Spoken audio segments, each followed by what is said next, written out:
Hey y'all, I'm down in Florida, and I got a little story about this seashell I wanted to share with you. So I'm at the beach, and I had somebody walk by and offer to sell me some seashells. I kind of, I said, no, I'm good.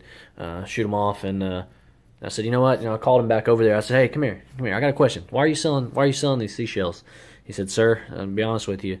He said, it's the only way I can get some money. He said, I'm trying to sell some seashells. I'm hungry. I haven't eaten all day. I'm just looking for a meal. So $1 a piece or whatever you can give, it'll help me get something to eat. So I said, I would like some seashells. If you give me some shells, I'll take you to eat. So he gives me some shells. We go eat. And I decided, I asked him if I could eat with him instead of just buying him food. If we could sit together. I really wanted to talk to him.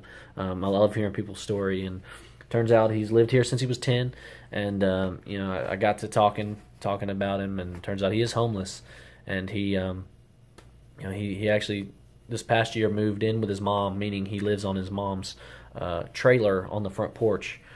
He's 63 years old. His birthday was yesterday, and I told him happy birthday, and he said thank you, and he was so happy. And then he started crying. He said, this is the first birthday present that I've gotten, and I don't remember when. I'm referring to the meal I just got him. So I'm glad that we could have a birthday meal together. And anyways, I asked how he got to selling seashells.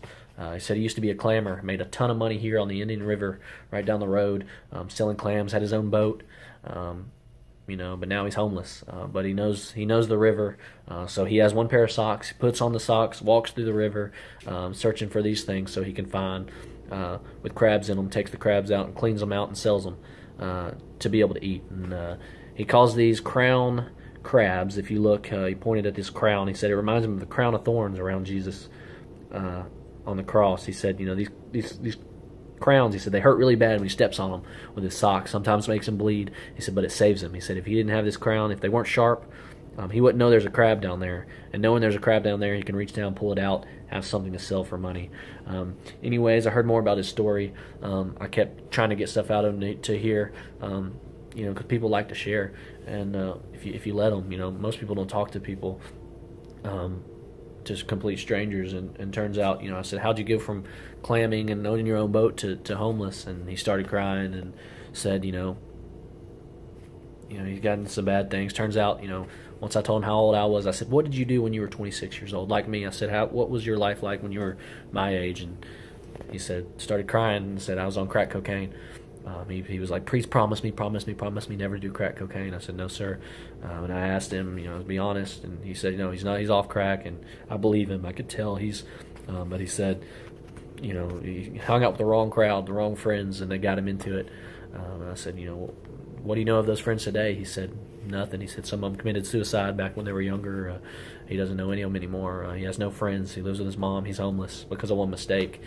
And he pawned his boat just to try to get high. He pawned his house. He said if I wouldn't have made that mistake when I was your age, he said I'd be living fine right now. But he said now I'm homeless, and now all I can do is walk around and try to sell seashells. The only thing I'm fit to do. I said, sir, I said, how much do you make? And he said, I make $11 here, $12 one day. He said the most he's ever made is $30 in one day. And he said, it's hard to live off of. He said, I can never get a house. I can never get myself back on my feet. I'm 63 years old. He said, but I can walk around and sell shells and hopefully get a meal. So I said, you know what, sir? I said, I'm going to give you the rest of your shells back so you can sell them. I said, I want to keep one. I said, I'm going to share your story. I said, and I'm going to keep this shell, and I'm going to remember you, and I'm going to pray for you. I went back and got some money for him, and he started crying and said it's the most money he's ever gotten for selling shells. He said it's the most money he's ever made in his life since he was clamming on the boat. And he said, this is hope. This is a next step, a huge step for him. And it was just a small token from me. But he said, thanks, Alabama. Thanks, Alabama. And I'll never forget you, Alabama. That's what he called me.